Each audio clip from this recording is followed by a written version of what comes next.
Good afternoon, Miss Mylene. Good afternoon, ma'am. Okay, Miss Mylene, can you tell me about yourself? My name is Mylene E Ulo. I'm 34 years old, married, from Alicia Branch, and high school graduate, ma'am. Okay, I have few questions for you to answer. So let's start. Why do you want to work as a maid? To help my family and our finance, ma'am. Okay, why you choose Malaysia when there is a lot of other country? Because the time of Malaysia and Philippines, they are the same, ma'am. Okay, how are you qualified for this job?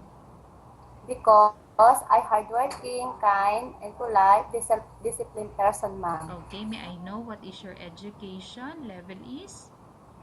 High school graduate, ma'am. What is your recent working experience? Maid, ma'am. Okay. Have you worked abroad before? No, ma'am. Do you have experience of taking care of baby? Yes, ma'am, my baby, ma'am. But elderly, I have no experience, ma'am, but I'm willing, ma'am. Okay, good. Do you have any other special skills?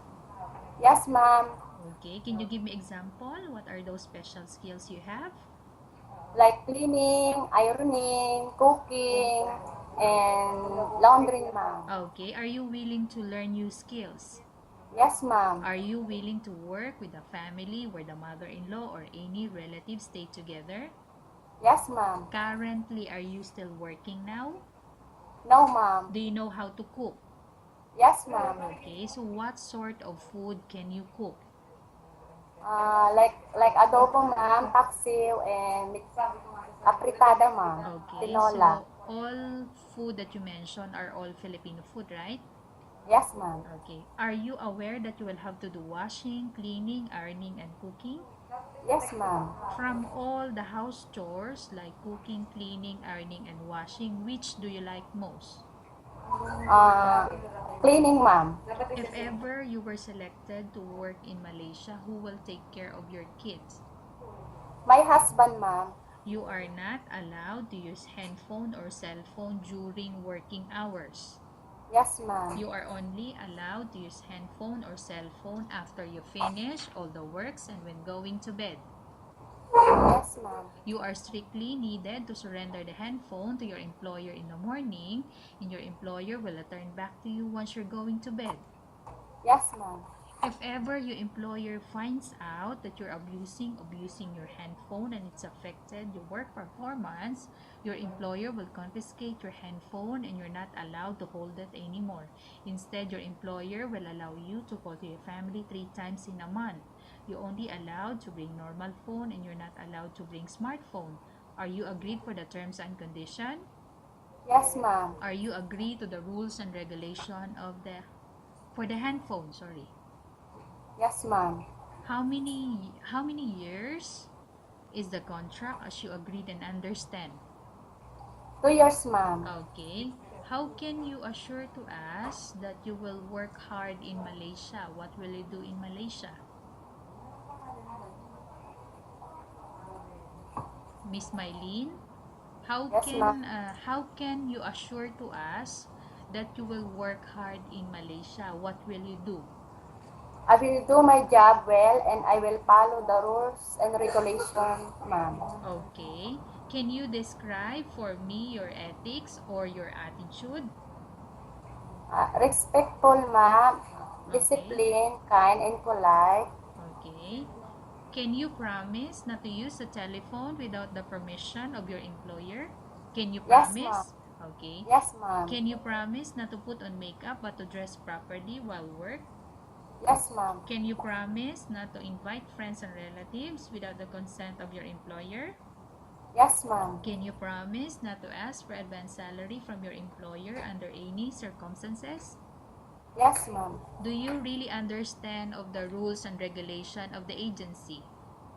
Yes, ma'am. Do you pay any placement fee for you to come to Malaysia to work as a maid? Do you pay any placement fee? No, ma'am. Okay. Do you have any history of sickness, example breast cancer or any other No, ma'am. illness? Okay. Do you No, ma'am. suffer from any skin diseases, No, allergy, ma'am. or physical defect?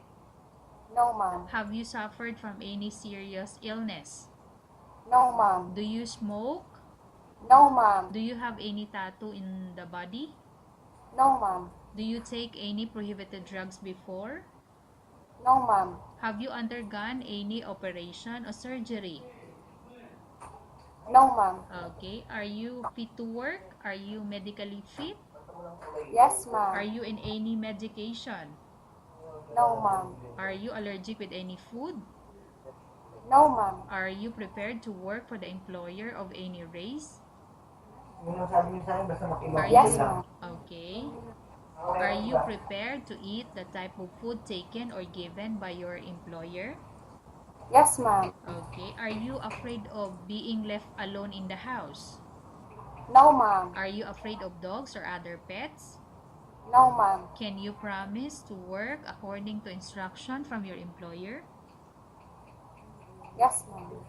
Do you have any immediate family working in Malaysia? No, ma'am. Okay, Miss Mylene, we have finished our question section. Let's go to case study. I have a case study for you and I want you to answer me truthfully. Upon arrival in Malaysia within 6 months, if ever any of your family members pass away, what will you do? Will you continue to work till finish your contract or you will go back? Ma'am, I will finish my work, ma'am, until finish my contract, ma'am. Okay, tell us about yourself and why do you want to work in Malaysia as domestic helper? Ma'am, I'm Mylene E Ulo. I'm hardworking, kind, and polite. I will work in. I will. I want to work in Malaysia to support my financial. To help my family and support education of my children, ma'am. Okay, Miss Mylene, what do you want to tell to your employer who's watching your video? Hi, ma'am. Good morning. Good afternoon. Please choose me because I am hardworking, kind, and polite. And I promise you, I will follow your rules and regulation inside your home, ma'am. Thank you and Okay, good thank day. you very much, Miss Mylene. We will update your agency if there's any selection made by the employer. Yes, ma'am.